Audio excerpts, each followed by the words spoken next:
Today's video is a bit different because I really need your help on this one, and here's my dilemma. Do you really need to replace crush washers as often as every oil change as recommended by virtually every manufacturer? I've actually gone close to 100,000 miles on one crush washer, and here's what I found. Now let's get this.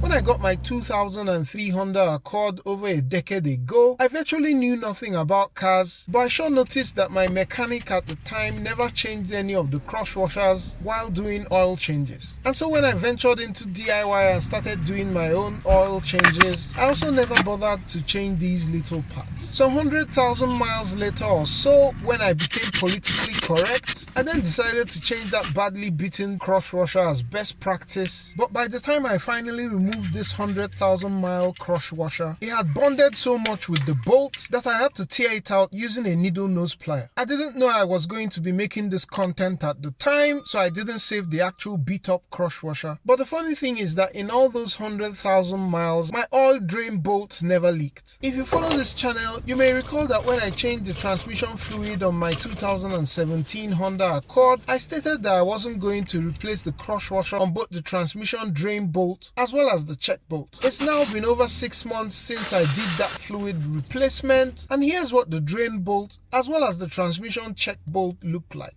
In both cases, you can see that these bolts are bone dry and there's no leakage whatsoever. This crush washer here is what you should expect after just one 5,000 mile oil change interval. You can see that there's some deformation on this side of the crush washer, which is the side that faces the oil drain pan. I guess the thing that helps is that aluminum is really a soft metal, so each time I torque the drain bolt down to spec, these deformities realign to provide a perfect seal. Crush washers are inexpensive, so it's not really a thing of saving cost per se, but for me it does sound like replacing your crush washer is more of a preventive measure, but I guess how regularly you do it is down to you. I'm not going to say don't replace your crush washer because each and every one of us is going to be totally responsible for whatever comes from it. For me, I typically now replace my crush washer sometimes every other oil change or something like that. I'm actually making this video because I'm really keen to hear what your practice has been. Do you change or don't change your crush washers? Have you seen it go really wrong in your experience? Do like, share, subscribe, and let me know your thoughts in the comments, and I'll catch you on the next one. Peace.